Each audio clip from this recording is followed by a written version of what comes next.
Para la palabra.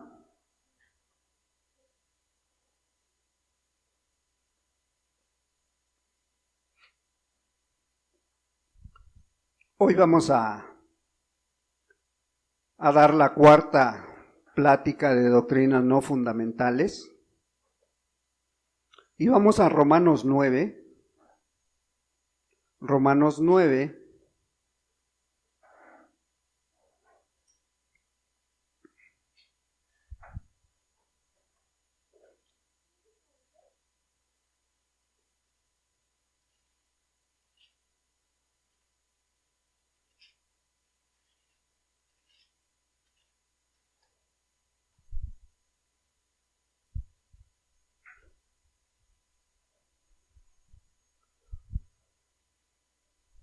Romanos 9, versículo 13 al 24. Y dice la bendita palabra de Dios: como está escrito, a Jacob amé, mas a Esaú aborrecí. ¿Qué pues diremos? ¿Que hay injusticia en Dios? En ninguna manera. Pues a Moisés dice: tendré misericordia del que yo tenga misericordia, y me compadeceré del que yo me compadezca. Así que no depende del que quiere, ni del que corre, sino de Dios que tiene misericordia. Porque la Escritura dice a Faraón: para esto mismo te he levantado, para mostrar en ti mi poder, y para que mi nombre sea anunciado por toda la tierra. De manera que de quien quiere tiene misericordia, y al que quiere endurecer, endurece. Pero me dirás: ¿por qué pues inculpa? Porque ¿quién ha resistido a su voluntad? Mas antes, oh hombre, ¿quién eres tú para que alterques con Dios? Dirá el vaso de barro al que lo formó: ¿por qué me has hecho así? ¿O no tiene potestad el alfarero sobre el barro para hacer de la misma masa un vaso para honra y otro para deshonra? ¿Y qué, si Dios, queriendo mostrar su ira y hacer notorio su poder, soportó con mucha paciencia los vasos de ira preparados para destrucción, y para hacer notorias las riquezas de su gloria, las mostró para con los vasos de misericordia que él preparó de antemano para gloria? A los cuales también ha llamado, esto es, a nosotros, no solo de los judíos, sino también de los gentiles. Padre, en el nombre de Jesús te damos muchas gracias, Dios. Gracias por tu palabra, Señor. Ahora, amado Dios, pedimos la gracia y la ayuda de tu Espíritu Santo para poder entender este pasaje, Señor, para poder hablar de este tema, Señor. Padre, porque para hacer esto, dice tu Escritura, ¿quién es suficiente, Señor? Si solamente tú eres el que nos ha dado la vida, Padre. Ayúdanos, Señor, abre mi mente y mi corazón, Señor, a estas verdades, Señor, y que pueda transmitirlas tal y como tú quieres, Señor. No como mi conocimiento lo quiera hacer, sino como conforme a la guianza de tu Espíritu Santo, Señor. Quita todo estorbo de la mente de mis hermanos, Señor, de mis hermanas, Señor, y que esta palabra, Señor, venga a ser un aliciente en sus vidas también, Señor. Venga, amado Dios, a cumplir con los propósitos por los cuales se ha preparado este mensaje. En el precioso nombre de tu Hijo amado, nuestro Salvador Jesucristo. Amén, Señor. Pues mira, este capítulo 9 es uno de los más controversiales de la palabra de Dios. Junto con el capítulo 7 de Romanos, son dos capítulos que traen más controversia al movimiento cristiano, a todos aquellos que realmente quieren buscar de Dios. Estos son dos capítulos que muchos no entienden y que muchos no quieren entender, y que otros los aplican a su manera. ¿Verdad? ¿Son difíciles de entender? Sí, pero creo que para el cristiano, para el verdadero cristiano que quiere aprender a los pies de Jesús, no es tan complicado esto, hermano. Sí. Pero a lo largo de la historia, desde los tiempos antiguos, después de la muerte del Señor Jesucristo y cuando se fundó la primera iglesia y en los primeros siglos del cristianismo, ha habido controversia sobre este tema. Y si yo preguntara de qué tema vamos a hablar, ¿quién se atreve a contestar? ¿De qué tema vamos a hablar, hermanos?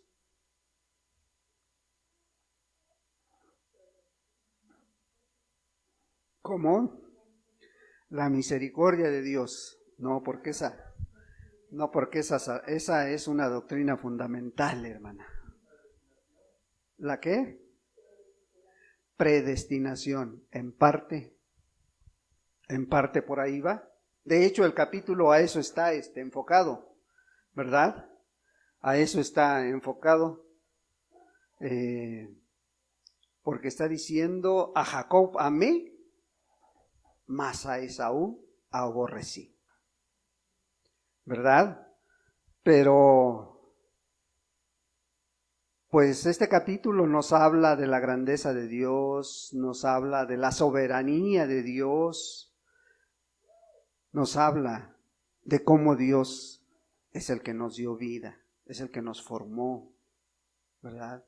¿Y quiénes somos nosotros, como dice Pablo, para contender? ¿Por qué le vamos a decir al alfarero, por qué haces un vaso para honra y otro para deshonra? Hoy vamos a hablar de ¿la salvación se pierde o salvo, siempre salvo? ¿Sí? Sí, vamos a hablar de esta controversia que a lo largo de los siglos siempre ha prevalecido, siempre ha permanecido, porque pues algunos aceptan que Dios es soberano y otros argumentan que el hombre es libre de escoger lo que quiera en cuanto a su salvación, en cuanto a este tema que vamos a tratar. Son dos posturas muy distintas, ¿sí? Que ojalá y no te hagan bolas y ojalá y no estés atento para que puedas entender al final lo que estamos tratando de decir, ¿sí? Esas son dos posturas distintas que en muchos lugares, y más bien en la mayoría de iglesias, están. Porque pues esta doctrina o estas doctrinas están en la mayoría de iglesias, hermanos. Mira, simplemente vamos a hacer un experimento. ¿Cuántos creen que la salvación se pierde? Ay, los demás nadie. Salvo siempre dos. ¿Cuántos creen que la salvación se pierde? A ver, una vez más. Ya se animaron otros. Ok. No, se pierde la persona, hermanos. La salvación sigue vigente. No, a ver, ¿sí? Me imagino que los demás, salvo siempre salvo. ¿Cierto? A ver, ¿cuántos creen que la salvación no se pierde? Siempre salvo, siempre salvo.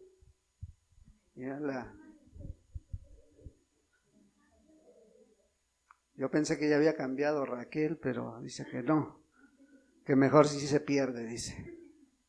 Bueno, Entonces, esas dos posturas están en la mayoría de iglesias, hermanos, de una o de otra manera. ¿Por qué? Porque así fuimos enseñados, porque así fuimos doctrinados. O sea, unos dicen que la salvación solo viene de Dios y otros dicen que el hombre tiene el poder de conservar esa salvación. ¿Ah? Bueno, entonces necesitamos como cristianos estar atentos para encontrar la respuesta a través de la palabra, a través de las escrituras, porque estas dos posturas no son nuevas. O sea, no son nuevas, estas dos posturas vienen desde siglos atrás. En el siglo 400, por ejemplo, una de las primeras grandes controversias que se conoció de dos predicadores fue un hombre llamado Agustín de Hipomona, ¿sí? Que él decía y creía en la soberanía de Dios, o sea, creía que Dios es el único que te puede dar la salvación, ¿sí? Y surgió un monje por ahí, un monje de apellido Peleaño, que él decía que el hombre es libre de escoger a Dios, que el hombre tiene un libre albedrío, ¿sí? Entonces, desde entonces, empezaba esta controversia por estas dos doctrinas. Y en el año 1509 nace un teólogo, uno de los más grandes teólogos que hoy es conocido, ¿verdad? Juan Calvino, nació en 1509, murió en 1564, este hombre. Pero a lo largo de su vida, fue un hombre que impactó el cristianismo y el mundo entero con su doctrina. Pero curiosamente, fíjense, todos conocemos, o la mayoría de aquellos que les gusta estudiar esto de teología, saben que hay 5 puntos de los cuales está supuestamente basada la doctrina de Calvino. Él fue un teólogo francés que no impactó su país porque su ministerio lo ejerció en Suiza. Ahí fue donde él estuvo. ¿Por qué? Porque en su propio país no admitían la doctrina que él tenía, ¿sí? Y acababa de surgir la Reforma, ¿sí? Con Martín Lutero, y él, basado en esa Reforma, empezó a predicar toda una doctrina. Pero curiosamente los 5 puntos que se le atribuyen a él de su doctrina no fueron impuestos por él, no fueron sacados de él, sino que esos 5 puntos que hoy conocemos, y ahorita te los voy a mencionar, fueron sacados por unos seguidores de Juan Calvino, que fue el que él predicaba la elección de parte de Dios para todo aquel que se salva, y de ahí se derivó una serie de seguidores, los cuales elaboraron estos 5 puntos, pusieron como base estos 5 puntos. Estos 5 puntos que son así, mira, el primero, la elección incondicional. O sea, ¿qué significa esto? Que Dios escoge a los que se salvan. ¿Sí? Dios elige a los que se salvan esto fue antes de la fundación del mundo, dice la Escritura, y así lo dice, ¿sí? El segundo punto es la expiación limitada. Murió solo por los que Él escogió. O sea, Él solamente murió por la iglesia, no murió por todos. El tercer punto es la corrupción total del hombre. Esto es, el hombre está imposibilitado para escoger lo bueno. Sí.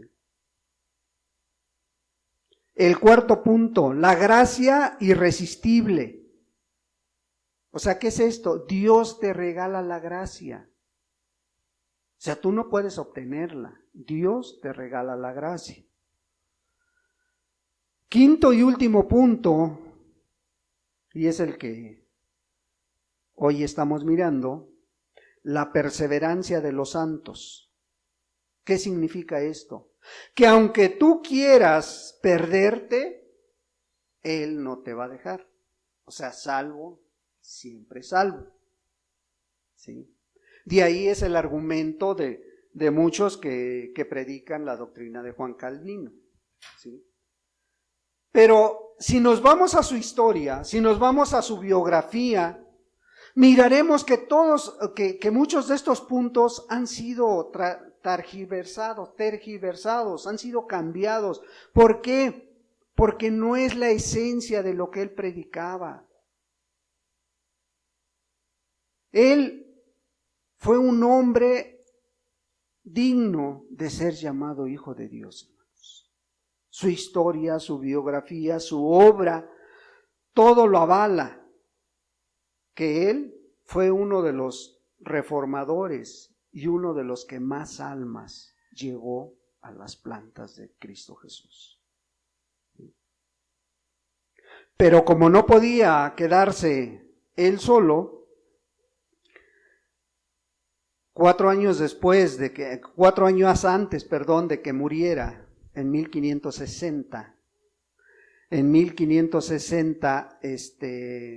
nace Jacobo Arminio, un hombre de Alemania, de Holanda, que pues él empieza como seguidor de Juan Calvino, y de veras, si tú lo buscas, él era seguidor de Juan Calvino. Él estaba muy apegado a la doctrina de Juan Calvino, pero cuando tiene una controversia con un compañero de universidad, un compañero donde daba clases, este hombre, Jacobo Arminio, en una universidad, entran en controversia porque él empieza a predicar y predica acerca del libre albedrío. Entonces este maestro que era contrario a esta doctrina entró en controversia de él. Este maestro se llamaba Francisco Gumaro. Francisco Gumaro era un maestro de la Universidad Contemporánea de Jacobo Arminio. Bueno, cuando empiezan a meterse más acerca del albedrío, del dominio propio del hombre, se da cuenta Jacobo Arminio que la doctrina de Juan Calvino tiene algunas fallas o muchas fallas, y él empieza a elaborar la controversia, empieza a sacar los puntos de la doctrina y empieza a elaborar una nueva doctrina acerca del dominio del hombre. Y dice, no, el hombre tiene la autoridad y tiene el dominio, el libre albedrío para escoger a Dios. Y el hombre es el que debe de escoger a Dios, no Dios al hombre. Pero él era seguidor de Juan Calvino, ¿sí? Él muere en 1609 muere este hombre. Pero cuando muere, su doctrina está esparcida en casi todo el mundo cristiano, y se levanta un grupo de seguidores de él, seguidores muy recalcitrantes, que se llamaron en su momento, fue un grupo muy fuerte, la Remonstrance. Remonstrance era un grupo que predicaba la doctrina de Jacobo Arminio. Posteriormente de esa doctrina, Remonstrance sacó 5 puntos, los cuales hoy conocemos como la doctrina de Jacobo Arminio, que tampoco él elaboró, ¿sí? Tampoco él elaboró, pero que hoy son los que se conocen. Si tú buscas cuál es los 5 puntos principales de la doctrina de Jacobo Arminio, te van a decir estos 5 puntos, ¿sí? Pero esos 5 puntos no los sacaron ellos, los sacaron este grupo de Remonstrance se llamaba, pero en su momento ellos fueron hasta sacados de la nación donde estaban y se tuvo que hacer una especie de como en Hechos 15, una especie de una consulta popular para ver si eran estos 5 puntos válidos para que se pusieran en el cristianismo. Y en ese sínodo de Dor, en el año 1800, fue cuando se hizo este referéndum, en 1618, perdón, fue cuando se hizo, y de ahí se corrió a estos que se llamaban los remonstrances, se sacaron, no se dejaron que se siguieran predicando esos, pero los 5 puntos ya habían sido sacados, ya los 5 puntos ya estaban ahí, y los 5 puntos que hoy conocemos como la doctrina de Arminio, el primero es: el hombre escoge a Dios. ¿Cómo? Por medio de la fe, dicen ellos, ¿sí? O sea, esto es igual. El hombre escoge a Dios por medio de la fe. El segundo punto es la expiación universal. Y esto es: Cristo murió por todos, ¿sí? El tercer punto es: la salvación es por la fe, ¿sí? El cuarto punto: la gracia es resistible. O sea, aquí es: aunque Dios quiera, yo no quiero, porque soy libre de escoger, ¿sí? Y el quinto punto es perder la salvación. ¿Cuál es el argumento? El argumento es: en el hombre está el ganar o perder su salvación. Y si te das cuenta, bueno, son contraparte de los 5 puntos de Calvino. En muchas coinciden. Pero si te das cuenta, en muchos coincidimos también nosotros, porque en algunos de ellos creemos, ¿no? ¿Sí? Entonces, como podemos ver, a lo largo de los siglos, siempre ha habido controversia en este tema. Y grandes teólogos actuales y pasados no han llegado a una plena conclusión, ¿eh?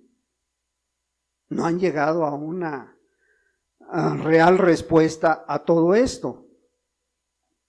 Entonces, no creas que a lo mejor vamos a encontrar una respuesta tan clara después de este estudio. Pero lo que sí creemos es que nos puede dar una luz en nuestra situación actual, ¿verdad? Después de estas controversias en el año 1500 a 1600, surgió otra gran controversia en los años 1800, aquí con Juan Wesley. Juan Wesley, este gran hombre de Dios, este gran siervo de Dios, ¿Qué era lo que predicaba Wesley? Muchos conocemos algo de Wesley, o lo hemos nombrado, lo hemos mencionado. ¿Qué creen que predicaba Wesley? ¿Salvo siempre salvo o la salvación se pierde? Era arminiano. ¿Sí o no? ¿Sí? Pues déjenme decirles que sí es verdad. Juan Wesley era arminiano. Fíjate, muchos saben de la historia de su mamá Susana Wesley, una mujer con 18 hijos, una mujer que le dio, atendió a sus hijos, no contando los difuntos, porque se murieron algunos, pero los que vivieron, ella los educó, ella los atendía, y ella aún se daba tiempo para predicar la palabra de Dios. Levantó una iglesia de 300 personas en el sótano de su casa. Fue una gran sierva en las manos de Dios. Su esposo era predicador, nunca estaba en casa, siempre andaba sirviendo, siempre andaba predicando la palabra. Pero Juan Wesley fue uno de los más sobresalientes de esa familia. Fue Juan Wesley y su hermano Charles Wesley, que estudiaron en la Universidad de Oxford. Ahí en la Universidad de Oxford, estos dos jóvenes, primero entró, es más grande, Charles, entró y fundó un grupo de jóvenes universitarios. Se juntó con un grupo de jóvenes universitarios que también eran cristianos, también conocían de Dios, y formaron un gran grupo y le llamaron el Santo Club. El Santo Club era este grupo de jóvenes. ¿A qué se dedicaba? Bueno, su prioridad era hablar de Dios. Ellos compartían de la palabra, pero fíjense cómo repartían su día. 8 horas las dedicaban a estudiar y orar. 8 horas las dedicaban a dormir y 8 horas las dedicaban a servir. ¿Estaban ociosos? No, sino que ellos trataban de aprovechar al máximo su tiempo. Bueno, en ese tiempo también, contemporáneo de ellos, fue George Whitefield. Este niño al principio quedó huérfano desde muy temprana edad, se crió muy pobre, pero fue un gran estudiante y que también buscaba cómo llegar a la Universidad de Oxford, pero no tenía los medios, no podía pagar la inscripción, la colegiatura, no podía pagarla. Entonces la universidad le daba oportunidad a los jóvenes que no tenían medios de entrar como ayudantes de los jóvenes que sí podían pagar su colegiatura. Y estos jóvenes eran admitidos y los ponían a servir a los demás. Sí recibían las clases, pero en sus tiempos libres tenían que bolearle los zapatos a los más pudientes, tenían que acomodarles sus cosas, a veces hasta tenían que pasarles sus trabajos, transcribirles sus trabajos, y todo eso para pagar la colegiatura. Y George Whitefield lo hizo. Y ahí conoció a Juan Wesley. Ahí se hizo amigo de ellos, de él y de su hermano y de los demás, y ahí conoció el Santo Club. Ahí lo conoció y pues entró a él. ¿Sí? entró a él y veía cómo se esforzaban estos jóvenes en servir a Dios, y él también empezó a hacerlo, ¿sí? También empezó a hacer el mismo, la misma disciplina, repartía también sus horas, ¿sí? Entonces vemos que estos dos grandes hombres de Dios llevaron una muy buena amistad, una gran amistad, ¿sí? Y claro, Juan Wesley a lo mejor es más conocido que George Whitefield, pero si nos vamos a la historia, los dos tienen una trayectoria intachable. Juan Wesley, nada más imagínate, escribió 330 libros a lo largo de su vida. Y hay unos muy, muy buenos. Yo acabo de comprar uno muy, muy bueno, Teología de Juan Wesley. Muy bueno que está el libro, ¿sí? Y él fue también fundador del metodismo. Hoy en día el metodismo se ha separado mucho, pero el fundador de este movimiento fue Juan Wesley, ¿sí? En su historia está. Y él fue arminiano. Por el contrario, George Whitefield entró muy pobre a la universidad, y ahí empezó a servir, ahí conoció a estos jóvenes, empezó a juntarse con ellos, pero él se metió tanto a la doctrina calvinista que él fue un gran seguidor de Calvino, ¿sí? Hay una carta muy famosa de George Whitefield, donde refuta las enseñanzas de Juan Wesley. Él le habla, pero si tú escuchas este audio, escuchas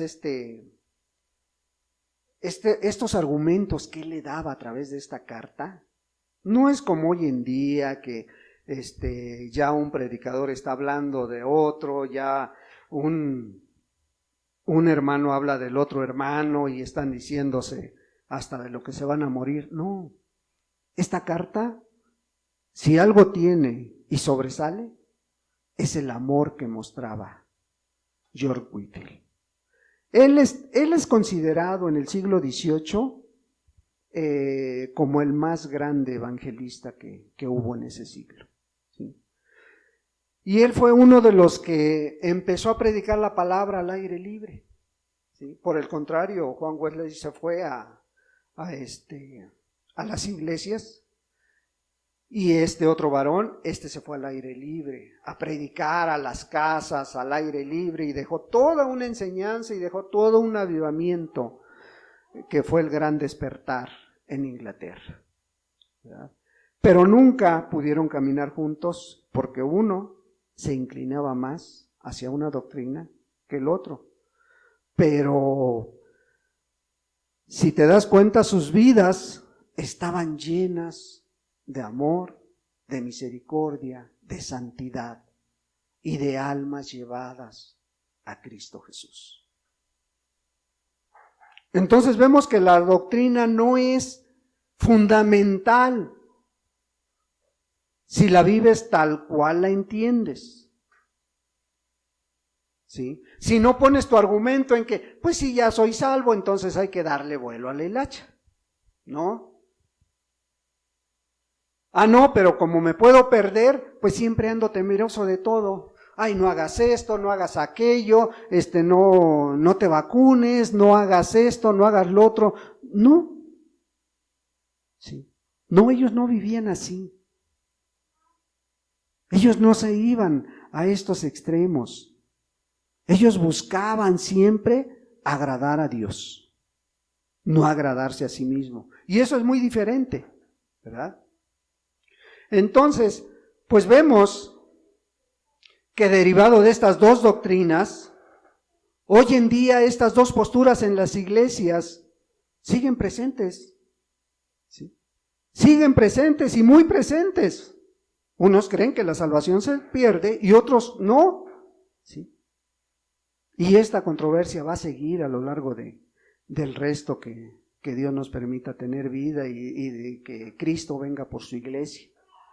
Pero a veces estas dos doctrinas llegan a ser tan radicales que no te dejan ver la obra de uno y de otro predicador, sino que te vas con la sola idea de que, no, como tú eres salvo, siempre salvo, no eres cristiano, y como tú te vas a perder, pues piérdete. Y eso no son las dos posturas de un cristiano, hermanos.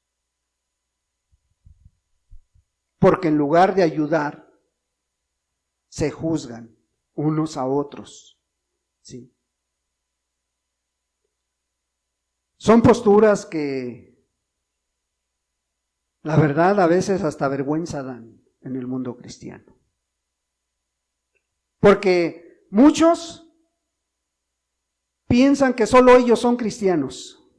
Y tú, como no eres de lo que yo pienso, entonces tú no eres cristiano, ¿sí? Eso no es bíblico, hermanos. Porque al final de cuentas el único que va a dar la última palabra es Dios, ¿sí? No podemos decir que solo nosotros tenemos la verdad. No podemos escondernos detrás de ese argumento. Esta es la verdad. No, la verdad es Cristo, hermanos. La verdad es la palabra. La verdad está escrita en este santo libro. Ahí es donde tenemos la verdad. Eso es la verdad. ¿Cómo se argumenta todo esto, hermanos? Vamos a dar algunos textos para aquellos que dicen que la salvación se pierde. Y son muy conocidos, tú ya los has escuchado, tú ya sabes a lo mejor hasta cuáles textos te voy a mencionar. Tampoco quiero que pienses que yo te quiero convencer. Tampoco quiero que tú te vayas hacia un lado o hacia otro. Bueno, al final yo te voy a dar mi posición. Pero estos son textos con los cuales se argumenta que la salvación se pierde. Hebreos 2,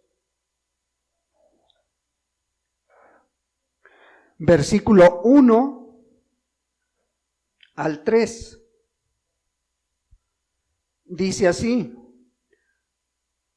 por tanto, es necesario que con más diligencia atendamos a las cosas que hemos oído, no sea que nos deslicemos, porque si la palabra dicha por medio de los ángeles fue firme, y toda transgresión y desobediencia recibió justa retribución, ¿cómo escaparemos nosotros si descuidamos una salvación tan grande, la cual, habiendo sido anunciada primeramente por el Señor, nos fue confirmada por los que oyeron?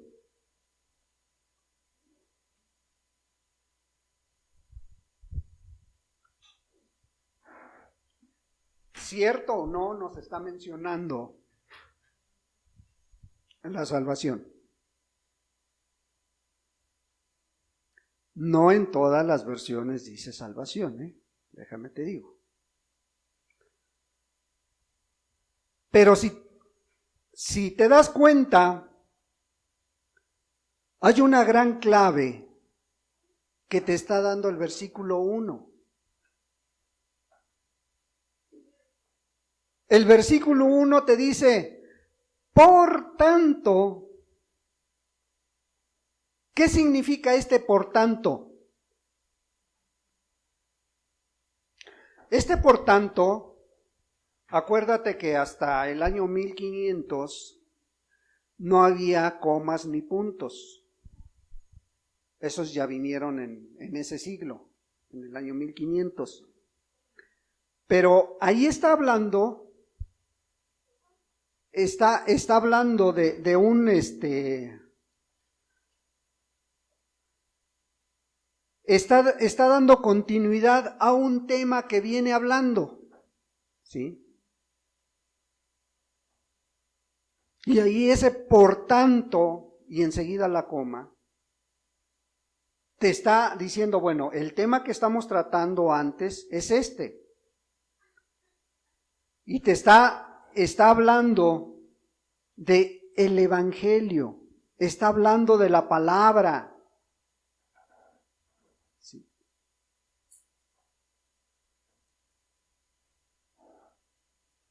¿Cómo escaparemos nosotros si descuidamos una salvación tan grande?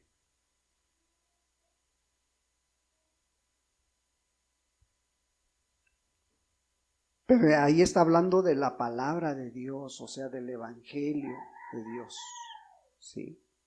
Pero te digo, no trato ni de convencerte, ni nada más para que lo consideres. Otro de los temas, otro de los textos es este mismo capítulo 6, Hebreos 6, versículo 4. Muchos dirán, aquí sí vas a ver, aquí sí, a ver cómo le haces.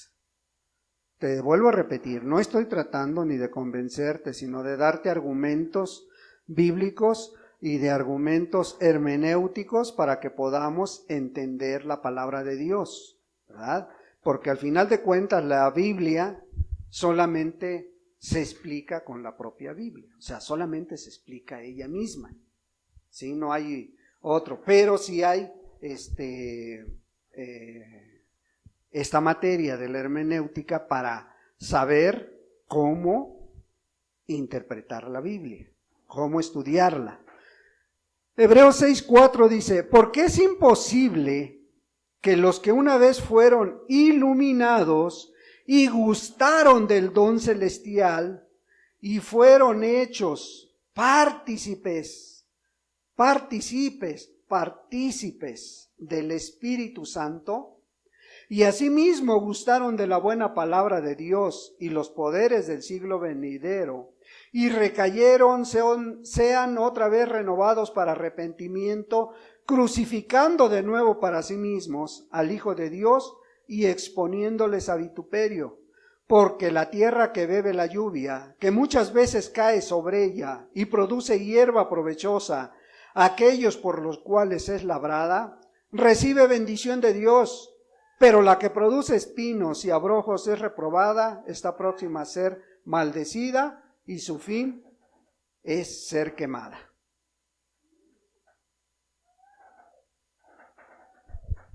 Y pudiéramos decir, esto está muy claro, ¿cierto, no? ¿De qué está hablando?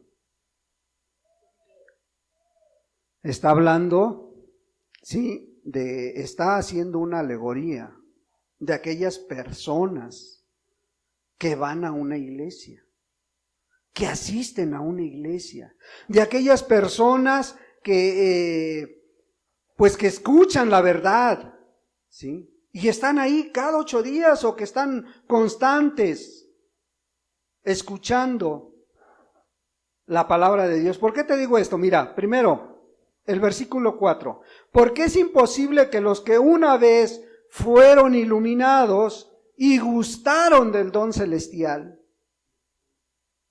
¿sí? O sea, no dice, fueron salvados, ¿sí? Y fueron llenos del Espíritu. Y otra de las claves dice, y fueron hechos partícipes o partícipes del Espíritu Santo. Y esto, fíjate, aquí está una gran clave en este final del texto. Esta palabra, partícipes, bueno, eso, esto en el griego, esta palabra se escribe de esta manera, metochos. Pero su significado es muy importante. ¿Por qué? Porque su significado es asociarse. Y si tú aplicas esta palabra en el griego, no es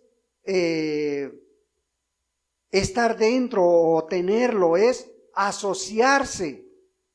Es muy diferente, ¿sí? Es muy diferente a decir posesionarse. Es muy diferente a decir, estaban posesionados del Espíritu, estaban llenos del Espíritu. No, sí estaban ahí. Estaban ahí en el lugar donde el Espíritu Santo a lo mejor se derramaba. Pero no lo tomaron. Se asociaron, pero no lo tomaron. Y luego dice, y asimismo gustaron de la buena palabra de Dios. Gustaron de la buena palabra de Dios. O sea, no dice, obedecieron la buena palabra de Dios. Gustaron, escucharon. Sí, a lo mejor se deleitaron. Ay, qué bonita palabra escuchamos hoy. ¿Pero la obedecieron? No. Entonces vemos, pues que pudiera variar o cambiar la idea que se tiene para estos textos que decimos, bueno, ahí se pierde la salvación, ¿verdad? Otro muy conocido es en el capítulo 10, y me estoy yendo rápido porque si no, no voy a terminar. Capítulo 10, versículo ¿qué? ¿Cuál? Ya hasta se lo saben. Versículo 10, 26. 26, ¿sí? Al 30 le vamos a dar lectura. Y luego te dicen, te voy a demostrar que la salvación sí se pierde.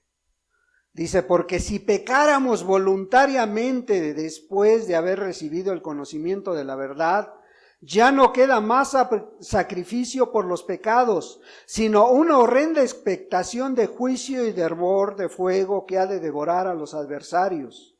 El que viola la ley de Moisés por el testimonio de 2 o de 3 testigos, muere irremisiblemente. ¿Cuánto mayor castigo pensáis que merecerá el que pisoteare al Hijo de Dios y tuviere por inmunda la sangre del pacto en la cual fue santificado e hiciere afrenta al Espíritu de gracia?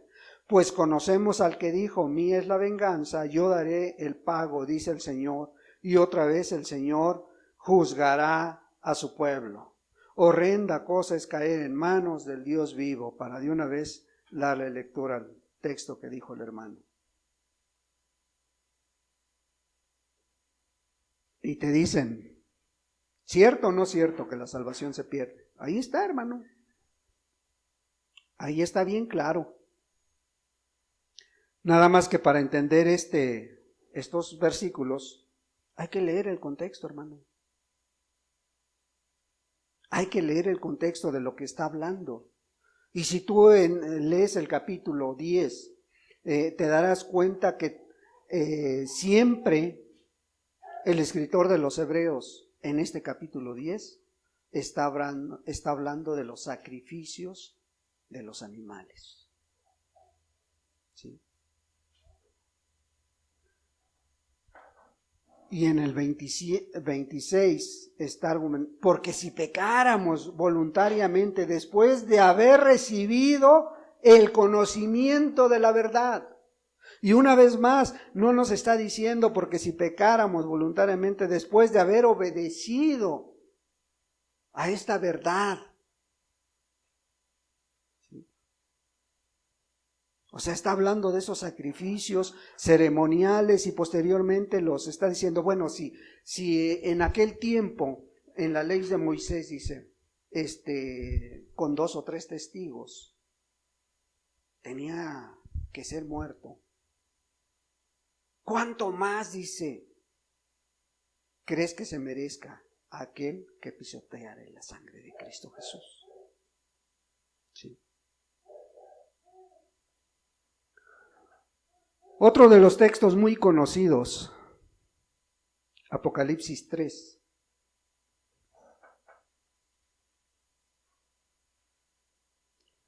Versículo 5. Y aquí sí ni hacia dónde hacerse, ¿eh? Dice, el que venciere será vestido de vestiduras blancas, y no borraré su nombre del libro de la vida, y confesaré su nombre delante de mi Padre y delante de sus ángeles. Y yo lo argumenté muchas veces, hermanos. Déjenme decirles que este texto era uno de mis textos preferidos para contradecir a los salvos siempre salvo. Porque si dice, y no borraré, ¿qué me está diciendo? Que se puede borrar. ¿Cierto o no? O sea, si te vas al contrario, sí. Pero si lo analizas, ¿sí?, a la luz de la hermenéutica y lo que estaba tratando de decir el apóstol Juan, te vas a dar cuenta de una cosa, que este texto realmente no es una amenaza, que está diciendo, bueno, entonces sí borraré. No, no es una amenaza, es una promesa para aquel que permanece firme. Y esta promesa, por ejemplo, en la hermenéutica es muy clara, hermano. Aquí se está tomando una figura retórica que en la hermenéutica se llama litote. ¿Sí? Litote es una figura retórica. Y es como cuando tú quieres decir, eso no estuvo nada mal de tu parte, ¿eh? O sea, ¿qué quería decir? Cuando dice, eso no estuvo nada mal de tu parte. ¿Qué está diciendo? En lugar de decirle, eso estuvo muy bueno de tu parte, le está diciendo, eso no estuvo mal. O el otro, a lo mejor no me estoy dando a entender, el otro ejemplo, eso no fue muy inteligente de tu parte. ¿Qué le estás diciendo? No hables tonterías, ¿verdad? Pero le dices, para adornarlo, le dices, eso no fue muy inteligente de tu parte. ¿Sí? O aquel otro que pudiera decir, oye, tu novio no es muy agraciado, ¿eh? ¿Qué le estás queriendo decir? Que tu novio está feíto, ¿ah? Sí, entonces, esa es una figura retórica, hermanos. Y el apóstol Juan le está diciendo, fíjate, el 5 dice, el que venciere será vestido de vestiduras blancas, y no borraré su nombre del libro de la vida. Le está dando una promesa, no le está haciendo una amenaza, pero está utilizando una figura retórica para decir de esto. ¿Sí? No, pero sí hay textos muy, muy claros, hermano. A ver, vamos a Mateo 7. Mateo 7, ahí sí, dices, aquí sí te agarré.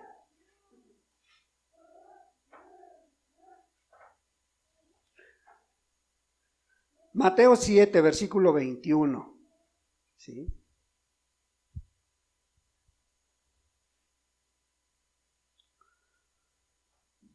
No todo el que me dice Señor, Señor, entrará en el reino de los cielos, sino el que hace la voluntad de mi Padre que está en los cielos. Muchos me dirán en aquel día, Señor, Señor, ¿no profetizamos en tu nombre? Y en tu nombre echamos fuera demonios, y en tu nombre hicimos muchos milagros. Y entonces les declararé, nunca os conocí, apartaos de mí, hacedores de maldad. ¿Eran o no eran cristianos estos? ¿No? ¿Por qué? A ver.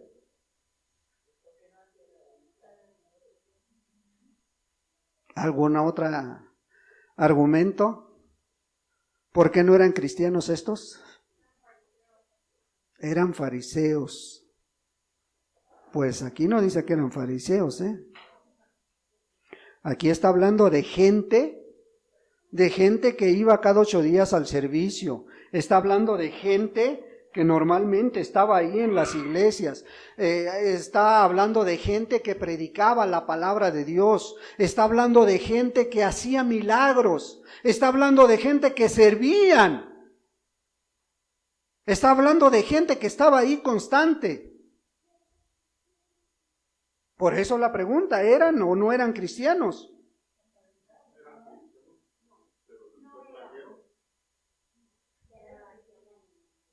¿Cómo? Lo hacían en el nombre de Jesús. Pues sí. Pues hoy cualquiera utiliza el nombre de Cristo, hasta los borrachos, ¿eh? Sí, en una situación así cualquiera usa el nombre de Cristo, ¿eh? Entonces, un argumento que nos diga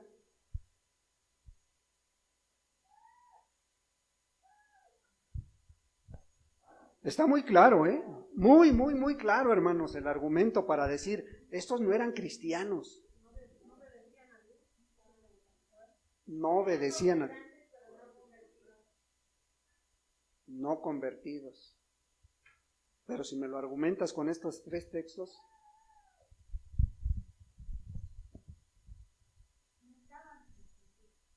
no estaban arrepentidos. Pues no. Ajá. Pero seguimos en lo mismo. El Señor respalda, no, pues sí, eso sí, pero no. Aquí en estos 3 textos hay una palabra bien clave, hermanos. Vean los textos y ahí está la clave. Dice, nunca os conocí. O sea, no dice, en algún tiempo te conocí. O no dice, en unos años fuiste cristiano. Ay, sí, cuando me servías, sí eras. No, el Señor dice, nunca. O sea, ¿qué significa? Que nunca fueron cristianos. Nunca te conocí, dice. Sí, venías a la iglesia, sí asistías, sí estabas ahí constante, sí estabas sirviendo, es más, hasta predicabas, es más, hasta hiciste un milagro. ¿Y qué le dice Jesús? ¿Te conocí entonces? Nunca te conocí, dice. Nunca. Entonces, no podemos decir que estos se perdieron. Estos nunca fueron. ¿No? Entonces podemos ver que, y pudiéramos darte otros 50 textos acerca de este tema, o sea, sacar que la salvación sí se pierde, y pudiéramos encontrar la respuesta a través de la palabra, pues que la mejor no se pierde, ¿sí? Pero también el otro es, salvo, siempre salvo, ¿sí?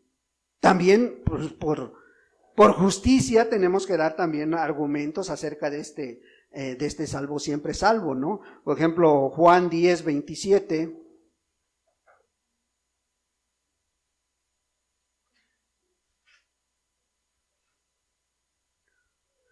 Juan capítulo 10, versículo 27 al 30. ¿Sí? Dice así: mis ovejas oyen mi voz y yo las conozco y me siguen. Y yo les doy vida eterna y no perecerán jamás, ni nadie las arrebatará de mi mano. Mi Padre que me las dio es mayor que todos y nadie las puede arrebatar de la mano de mi Padre. Yo y el Padre uno somos. ¿Qué está diciendo el Señor Jesús? El Señor está hablando de sus ovejas. Está asegurando la salvación de sus discípulos. ¿Sí? No está asegurando la salvación de todos, está asegurando la salvación de los suyos, sus ovejas. ¿Sí? O sea, si tú eres oveja de Él, pues ten seguridad de que de su mano nadie te va a arrebatar. ¿Sí? Filipenses 1:6.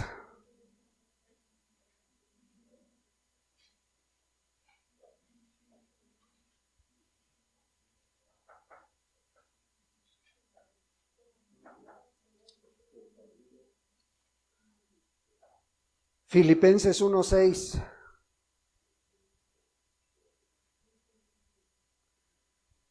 Estando persuadido de esto, que el que comenzó en vosotros la buena obra, la perfeccionará hasta el día de Jesucristo. ¿Qué les está diciendo el apóstol Pablo?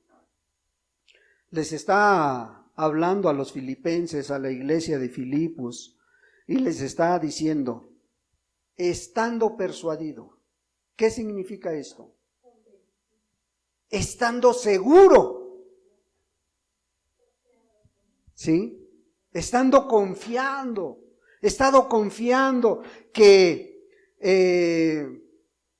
el que comenzó en vosotros la buena obra, la va a perfeccionar. ¿Cuándo? Cuando Él venga, cuando Él te llame a cuentas.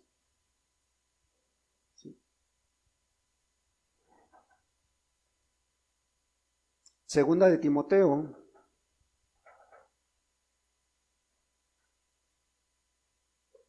Segunda de Timoteo 1:9.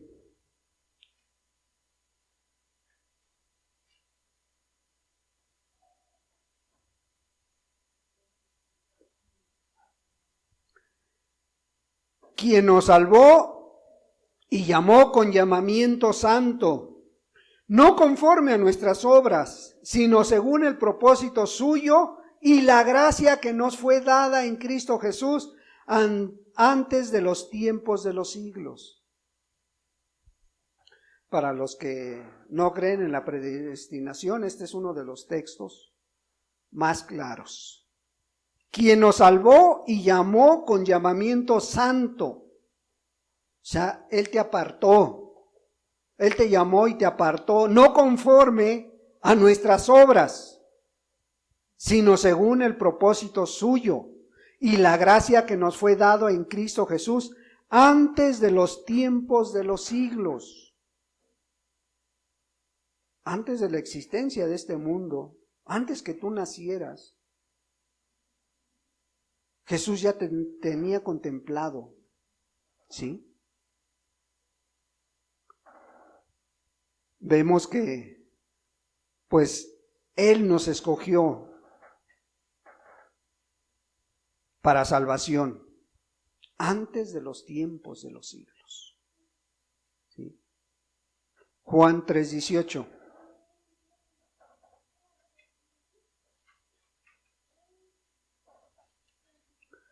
Juan 13, versículo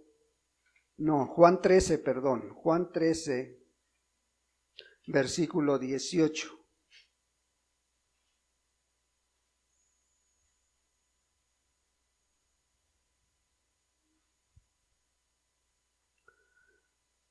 No hablo de todos vosotros, yo sé a quién he elegido, mas para que se cumpla la escritura, el que come pan conmigo levantó contra mí su calcañar.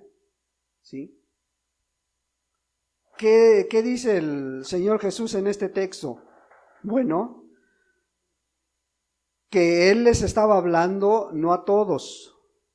Él les estaba hablando nada más a aquel que Él había llamado, aquel que había elegido. O sea, en otras palabras, Él está diciendo, no fueron todos llamados. Y está poniendo como ejemplo a Judas. Dice, mira, estos van a ser salvos, pero este ya fue escogido para condenación.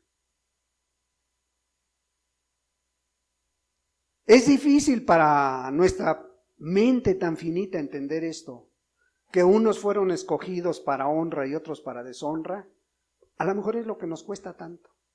Por eso veíamos el capítulo 9 de Romanos. ¿Y qué dice un texto? Dice, bueno, ¿dirás que esto es injusto? O sea, ¿tú vas a altercar con Dios? ¿Tú vas a decirle por qué? ¿Por qué a Judas lo escogiste para perdición y a Pedro para salvación? Porque Dios es soberano, hermano. ¿O no dice, tendré misericordia del que tenga misericordia? No es del que corre ni del que se esfuerza.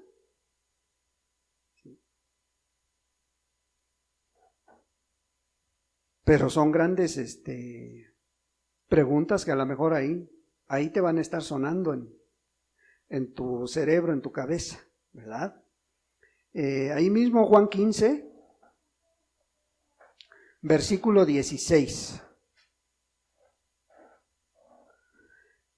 Juan 15, versículo 16. Y luego nos brincamos al 19. No me elegisteis vosotros a mí, sino que yo os elegí a vosotros, y os he puesto para que vayáis y llevéis fruto, y vuestro fruto permanezca, para que todo lo que pidiereis al Padre en mi nombre, Él os lo dé. Si fuereis del mundo, el mundo amaría lo suyo, pero porque no sois del mundo, antes yo os elegí del mundo, por eso el mundo os aborrece. Una vez más, las palabras son de Cristo Jesús, ¿sí? Y Él nos está diciendo, no, tú no me elegiste a mí. Pero es que luego decimos, ay, pero pues yo me arrepentí, ¿no? Yo me arrepentí para buscar de Dios, yo me arrepentí, me volví a Dios porque andaba yo perdido en mis delitos y pecados. Yo por la fe hoy soy salvo. ¿O no argumentamos eso? Sí decimos todo eso, hermanos. Nada más que se nos olvida que todo esto que argumentamos es regalo de Dios. Es un don de Dios. O sea, no es de nosotros. La Escritura dice, por gracia sois salvos. O sea, ¿qué dice? Esa gracia es un regalo de Dios, ¿sí? Y por ella somos salvos. ¿Cómo? Por medio de la fe. Y luego termina el apóstol, dice, y esto no de vosotros, sino que es un don de Dios. Es un regalo de Dios. Ay, pero yo tengo mucha fe. ¿Quién te la dio? ¿Sí? Y el 10 dice, no es por obras. Porque imagínate, tú sé consciente. Si tú pudieras conservar tu salvación, ¿cómo? Dices, bueno, me arrepiento, busco la santidad, busco hacer cosas. Si tú depositas tu confianza en ello, vas a fracasar.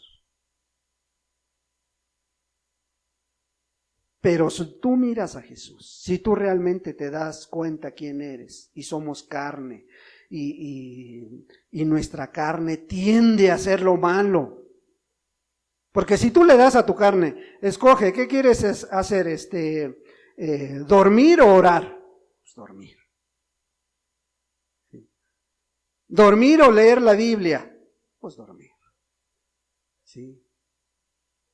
Ir a predicar la palabra o buscar hacer el bien a la gente, no, pues mejor me quedo en casa, me vaya yo a contagiar. Hay un león allá afuera. ¿No dice así la palabra? ¿Sí? Pero al final de cuentas la decisión la tienes tú y yo y todos los que tenemos la oportunidad de leer la palabra. ¿Sí? Son puntos que tú analizas y pudieras decir, bueno, tanto uno como otro tienen razón. Yo no estoy de acuerdo, dices. Se respeta tu decisión, hermano. ¿Sí? Yo, por ejemplo, si quieres, les voy a decir mi argumento o les voy a decir mi conclusión que yo saco, ¿no? Te voy a decir por qué yo no me considero calvinista o por qué yo no me considero arminiano. Y hay un gran argumento para decirte esto. ¿Sabes por qué? Porque ni Juan Calvino ni Jacobo Arminio murieron por mí. El que murió fue Cristo Jesús. Y a Él sea toda la gloria, hermanos. ¿Sí? Y mi principal objetivo es Cristo Jesús. No es seguir los 5 puntos de Él o los 5 puntos del otro. No. Ninguno de ellos murió por mí y yo estoy convencido que el único que me da la salvación es Cristo Jesús. ¿Sí? Tampoco puedo decirles, hermano, ni puedo argumentar, no, ellos no fueron cristianos, fueron unos grandes hombres de Dios, hermano, que llevaron a millones de personas a los pies de Jesucristo. ¿Cómo argumentar que no fue cristiano? ¿Sí? Su legado está lleno de fruto, cosa que ni tú ni yo hemos hecho, hermano. ¿Sí? Entonces, no podemos decir, no, yo soy de esto, yo soy de Pablo, yo soy de Apolos. No. Sus doctrinas llevaron a millones y millones a Dios. ¿Sí?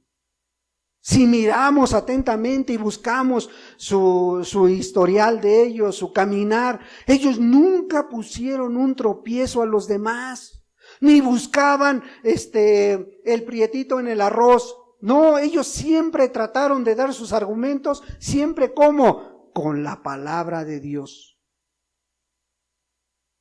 ¿Sí? Con la Biblia. Ahí estaban ellos tratando de argumentar, no queriendo poner tropiezo a los que se convertían, sino que los motivaban, ¿sabes a qué? Al amor y a las buenas obras, a servir a los demás, a compartir lo que ellos tenían, lo que ellos sabían. Y si tú te das cuenta, es una historia muy semejante a la de los discípulos. Ellos, de acuerdo a lo que tenían, eso daban. ¿Te acuerdas cuando entra Pedro allá, Pedro y Juan, en el capítulo 3 de Hechos, ahí en al templo La Hermosa? Y se para este enfermo, ciego. Pues una moneda. Y le dice Pedro, yo no tengo ni oro ni plata, pero de lo que tengo, te doy. Ellos también así lo hacían, hermano. Y grandes hombres, por ejemplo, Juan Wesley. Juan Wesley vivía con 30 libras al mes para su alimentación. Y era tan organizado él en su vida diaria, que cuando muere,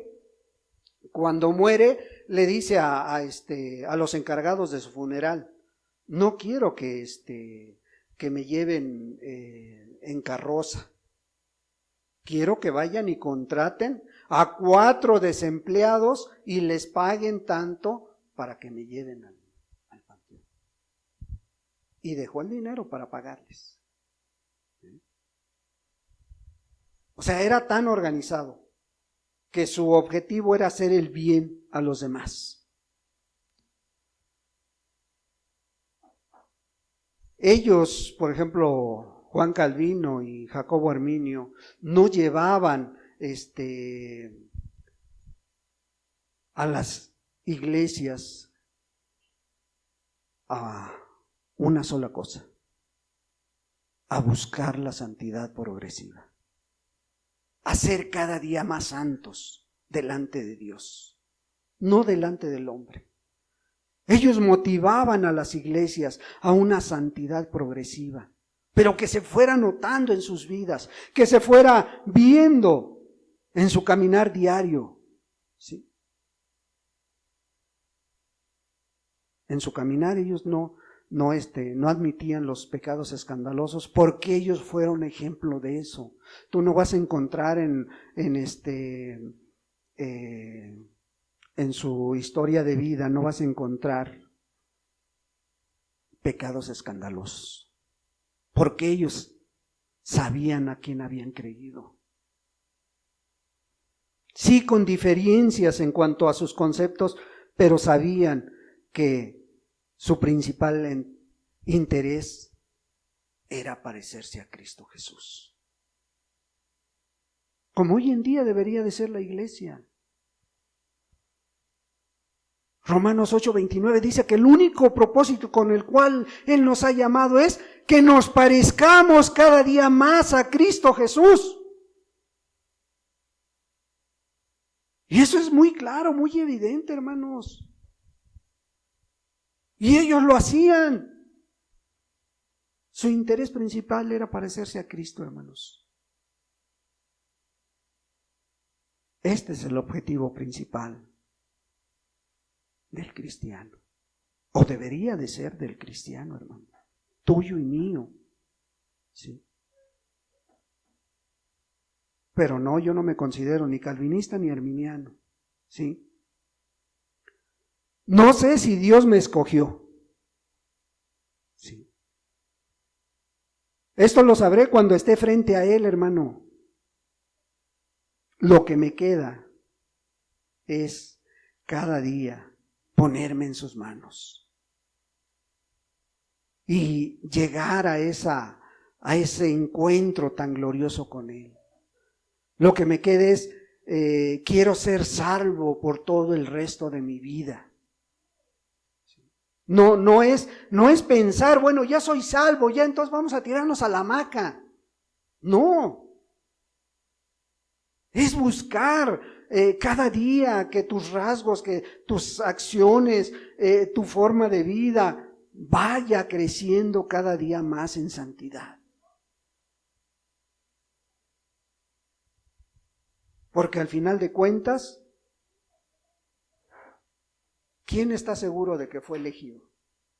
¿Tú sabes que eres elegido? ¿Tienes la seguridad de que Dios te eligió?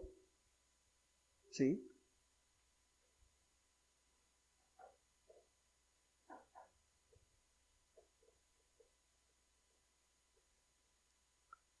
Entonces tenemos que estar en una de estas dos posiciones. O a lo mejor dices, pues yo soy de los que la salvación se pierde.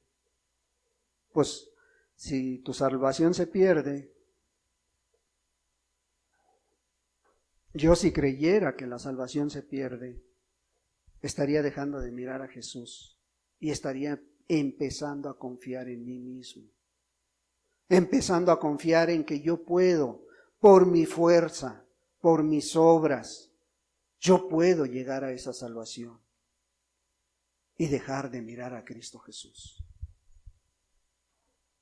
No, cuando te vas deslizando, no es el día en que te apartas. Cuando te vas deslizando, es porque dejas de mirar a Cristo Jesús. Dejas de poner los ojos en el autor y consumador de la fe y empiezas a mirar, cuando yo quiera regreso. Cuando yo quiera, dejo de hacer esto que estoy haciendo. ¿Sí? Cuando yo quiera, dejo de practicar pecado. Pero tú sabes, y yo también sé, que el pecado es lo único que nos puede separar de Dios.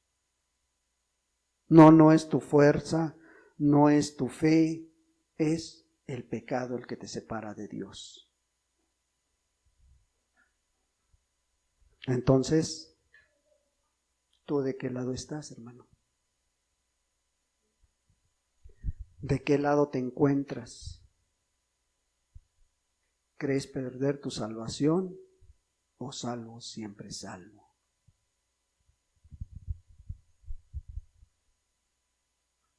Que realmente alcances a entender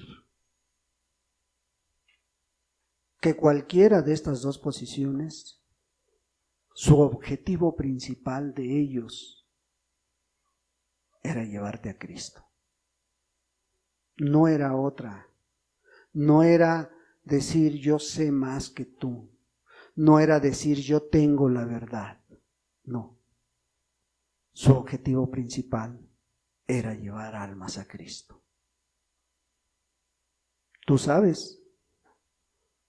Por eso para mí, sacando la conclusión final, por eso para mí esta doctrina no es tan fundamental, hermano. Es bien importante conocerla. ¿Sí? Muy importante. Pero no nada más quedarte con lo que hablamos, sino realmente investigar, buscar. Y la Biblia dice que el que busca, halla. ¿Sí? Ojalá tú encuentres la posición verdadera en que está basado tu cristianismo. ¿Sí? Y que Dios sea el que te amplíe, que Dios sea el que te aclare lo que a lo mejor a mí me faltó explicarte. Meditemos un momento mientras nos tomamos unos minutos para platicar con Dios y decirle lo que tú piensas en estos momentos y lo que Dios a través de la palabra, el Espíritu Santo te ha hablado. Mientras el hermano entona una alabanza, vamos a darnos unos minutos con Dios. Padre, en el nombre de Jesús, te alabo y te bendigo, Señor. Padre, porque la gloria no está en las doctrinas, Señor. La gloria no está en el conocimiento, Señor. La gloria no está en las obras, amado Dios. La gloria es de que nuestra vida vaya reflejando tu carácter, Señor. Vaya reflejando tu santidad, amado Dios. Porque solamente de esa manera estaremos seguros, pareciéndonos cada día más y más a ti, Señor. Siendo congruentes con lo que hablamos y con lo que decimos ser, y no descansando a lo mejor en una serie de puntos doctrinales que son buenos, pero que si nos damos cuenta al final de todos estos puntos doctrinales, Señor, el objetivo es caminar en santidad delante de ti. El objetivo es llegar un día a tu presencia. No sabemos si somos elegidos. No sabemos, amado Dios,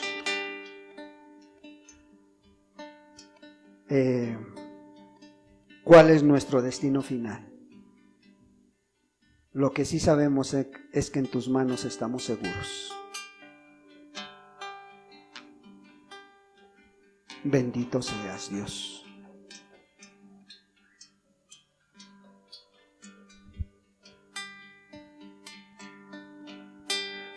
No está la gloria en la sabiduría,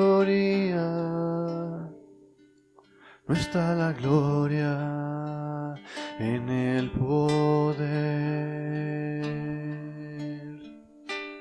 no está la gloria en las riquezas, mas mi gloria es conocerte a ti. No está la gloria en la sabiduría, no está la gloria en el poder, no está la gloria en las riquezas, mas mi gloria es conocerte a ti, pues tú eres santo, Señor, Señor de las naciones, tú eres grande, oh Dios, Creador, Redentor. Mi gloria es conocerte a ti, pues tú eres grande. Pues tú eres grande, oh Dios, Señor de las naciones, tú eres grande, oh Dios, Creador, Redentor, mi gloria es conocerte a ti. Creador, Redentor, mi gloria es conocerte a ti. Que esa sea tu gloria, hermano, hermana, que esa sea nuestra gloria. Conocer realmente a quién nos hemos acercado. Conocer a aquel que dio su vida por ti.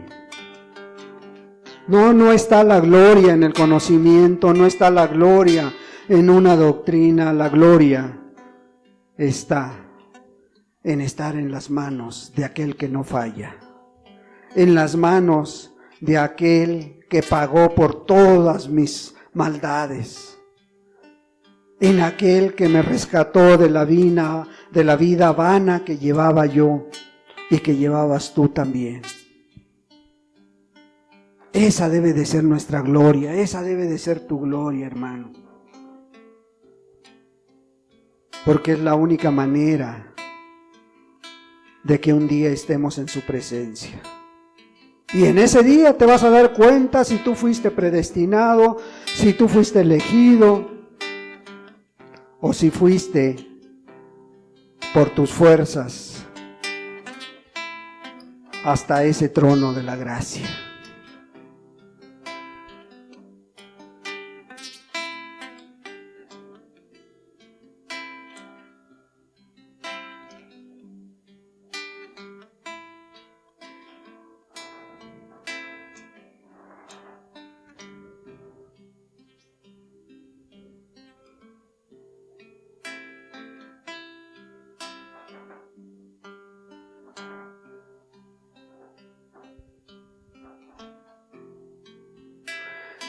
Esa es nuestra principal gloria, Señor.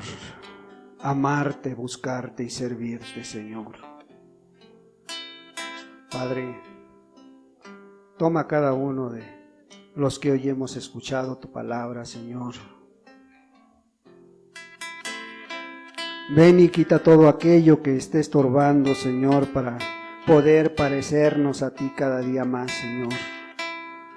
Poder ser esos instrumentos en tus manos que tú estás buscando para alcanzar nuestras familias, Señor, para alcanzar a nuestros vecinos, para alcanzar esta colonia, Señor, y las colonias donde vivamos. Pon el querer como el hacer en cada uno, Señor. Padre, porque si nos comparamos a aquellos que escucharon estas doctrinas, Señor, qué lejos estamos, Señor.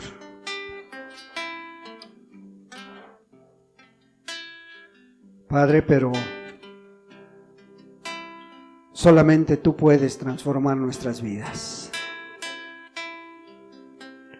Solamente tú eres el único que va a perfeccionar su obra